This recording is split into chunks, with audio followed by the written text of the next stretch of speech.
Hey guys, welcome back to my channel. And if you're new here, I'm Shelly with the Vintage Hen and Chick. And in today's video, I'm taking part in a flipping frenzy with Sonnet's Creative membership group. We each sent another member random items from our stash to flip. I had no clue what I was getting, but you know me, I'm always up for a good trash to treasure flip. So let's dive in and see what I came up with. I got my goodies from Kathy at Waste Not Upcycled. She sent me this white metal Birdcage. She also sent me this Folgers coffee can. Included in my box was also this piece of wood in the shape of a half moon. I got this little teapot in my box from Kathy. And I also got this shoe stretcher in my surprise items. And finally, I got this cigar box. So I'm going to pick 3 items to upcycle. Stay tuned and see which items I picked and what I did. For project 1, I decided to take this piece of wood that came in my box from Kathy and turn it into a garden sign. It does have some nail holes on it, so I'm using my DAP Fast and Final spackle to fill those in. And when I was filling in the nail holes, I thought, this spackle would make some really nice texture and dimension on my garden sign. So I'm just applying the spackle in random areas all over the front of the sign to add that dimension and texture. So I'm going to continue to add my spackle to the sign. We'll let it dry thoroughly, and then we'll move on to the next step in this project.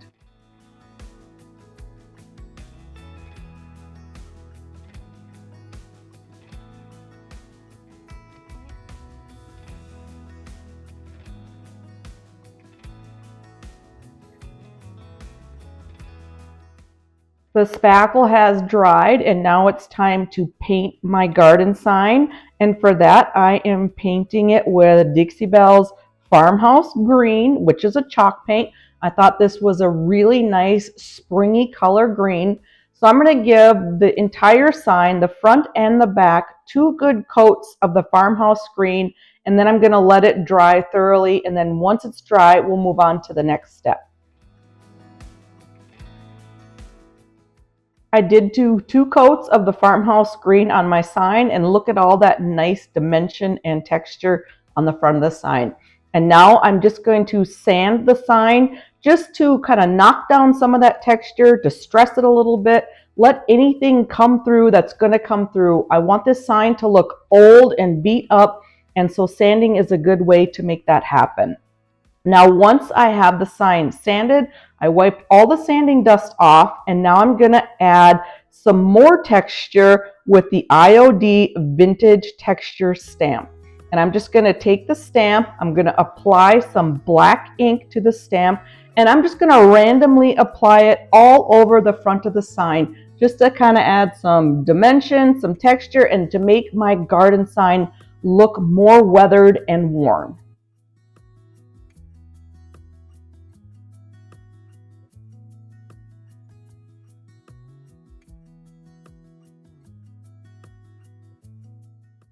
So I came up with this really cute saying for my garden sign: I wet my plants, and I'm going to apply that with the IOD typesetting stamp and some black ink.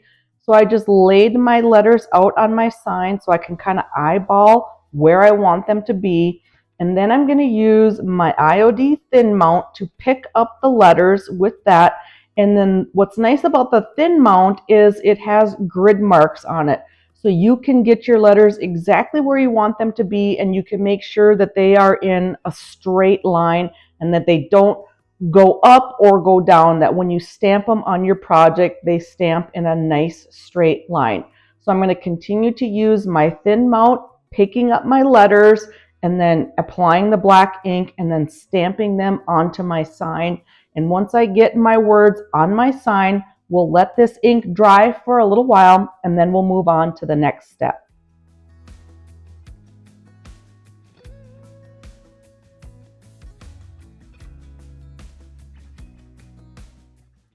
Anytime you're using an IOD stamp, it's really easy. You just want to lay your stamp down, hold it in place with one hand and then kind of gently rub over the stamps with the other hand to make sure you get a nice impression on your project.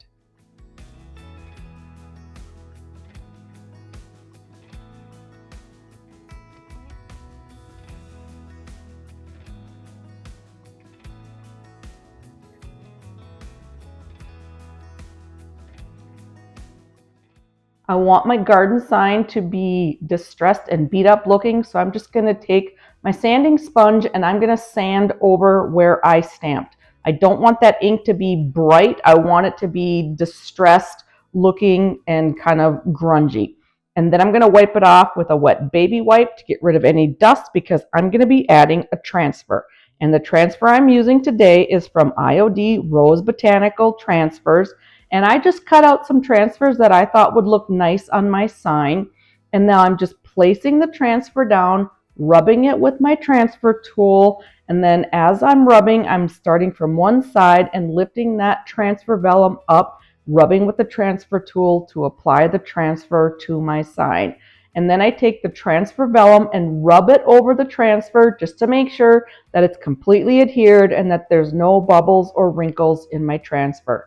So I'm going to continue to apply just pieces of transfer and scraps from the Rose Botanical Transfer set all over my sign in random areas, in areas where I think it's going to look nice in the same fashion. And then once we're done with that, we'll move on to the next step.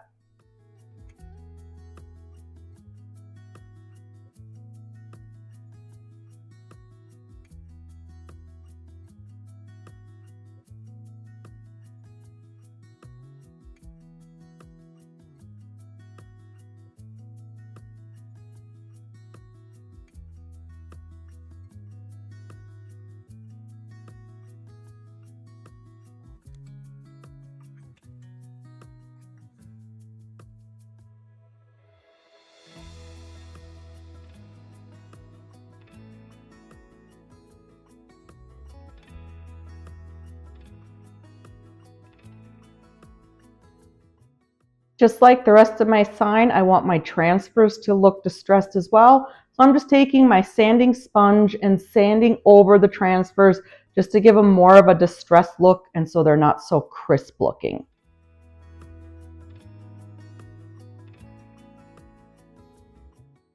Now it's time to seal my garden sign, and for that I'm going to be using some Dixie Belle clear wax and some Dixie Belle black wax.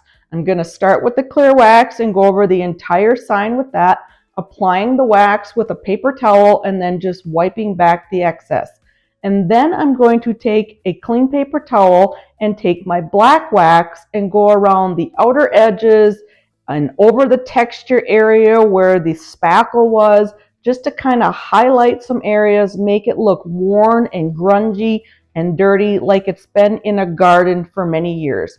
And then I'm going to take my paper towel that I use my clear wax with to kind of use as an eraser and remove any excess black wax in areas that I don't want or areas where I just want to lighten it up. So I'm going to continue alternating with the clear wax and the black wax until I get the look that I want. And now I want to add a little bit more grunge. And so I'm going to be using the Dixie Dirt in the earth color and just a small brush. And I'm going to be applying the Dixie Dirt just in random places all over the sign, in areas where the paint chipped off when I distressed it, in the cracks and crevices of the distressed transfers, just kind of all over. And then I'm going to take a paper towel and buff that in to blend it in until I get the look that I want.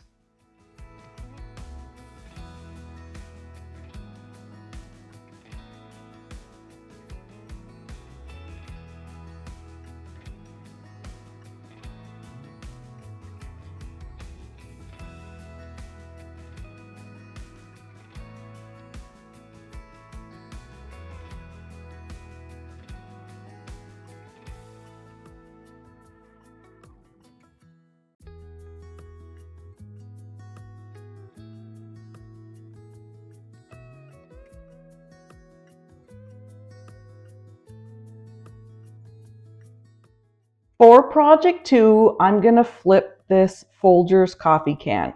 And when I saw this in my box, I knew exactly what I wanted to do with it.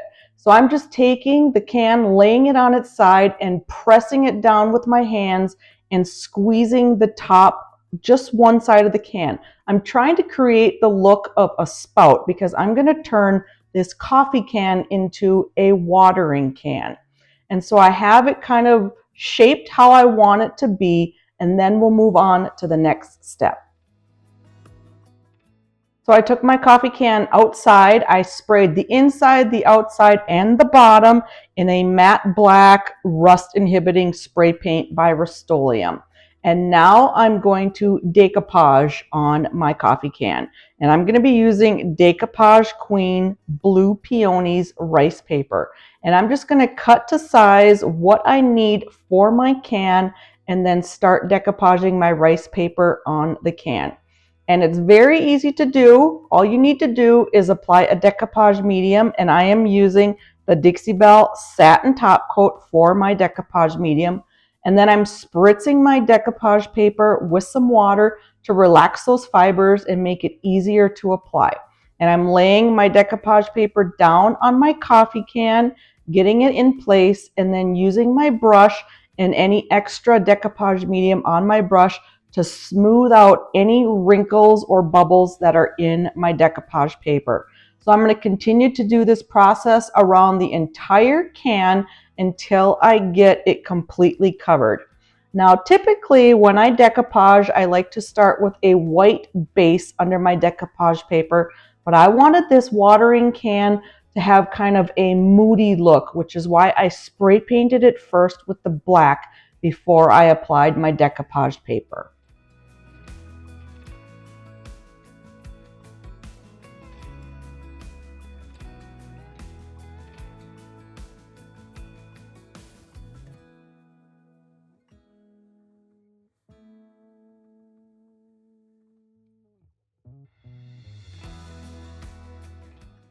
My decoupage paper has dried, and now I'm just going to remove the excess paper from the top rim of my can by sanding it off. So I'm just going to take my finger sander, sand in a downward motion around the entire outside of the can, and that's going to remove any excess decoupage paper, leaving behind a nice, crisp, clean edge.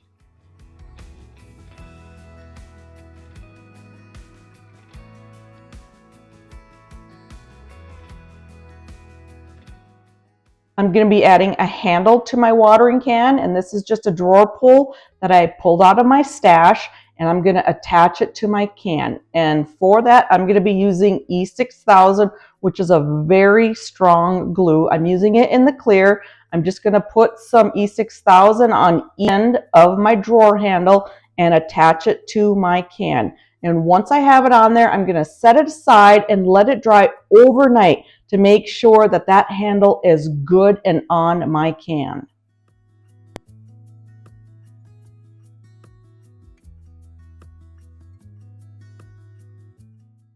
I let the glue dry overnight to make sure that my handle was nice and attached on my watering can, and it is. And now I'm going to start doing some embellishing to my watering can.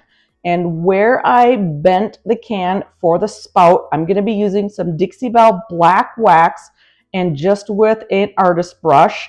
And I'm just going to highlight the area where the spout is just to kind of create a shadow look. Because if there was a real spout on this can, there would be kind of a shadow in that area. So on each side of the can, I'm going to take my black wax, put it kind of in that crease where the can is bent, and then take a dry paper towel and buff it back.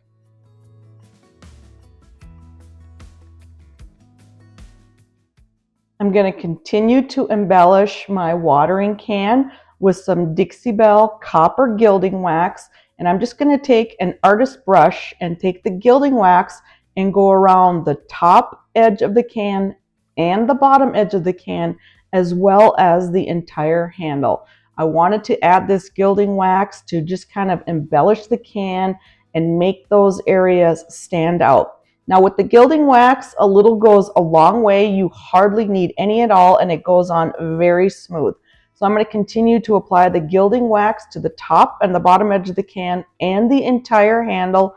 and then I'll just let it set aside for a few minutes. It dries very, very quickly, and you don't have to do anything after you apply it if you don't want to.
For project 3, I have this white metal bird cage, and it looks like it had been a different color to start with and someone had spray painted it white, but that was totally fine with me. It was going to work with what I was going to do to this bird cage. And so what I'm going to do is I'm going to take Dixie Belle copper patina paint and my sponge dauber, and I'm going to daub the copper patina paint all over the birdcage in random areas. There's no rhyme or reason to where I'm applying it, just kind of where I think that this birdcage would rust naturally if it were outside. So I'm going to continue to apply that all over with my little dauber, and then I'm going to take my Dixie Belle blue patina spray and spritz it on the same areas where I applied the copper patina paint. So I'm going to do that for the bottom part of the bird cage and the top part of the bird cage.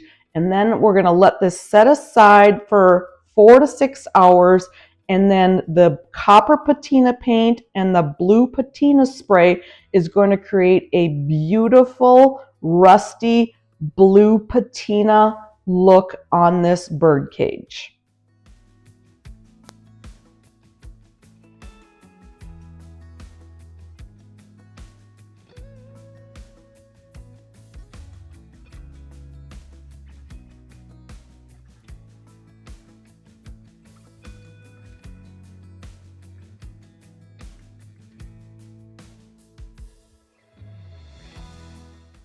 I let my bird cage sit overnight and look at the beautiful patina that developed on the bird cage. And now it's time to seal it in, and I thought that the easiest way to seal the bird cage in would be to use the Dixie Belle Easy Peasy spray wax. And this is a clear matte spray wax, and it's super easy to use. You just spritz it on your project and then take a dry paper towel or a dry shop cloth and rub it in. And it just takes 30 minutes to dry and cure, and then you have a really nice sealed project.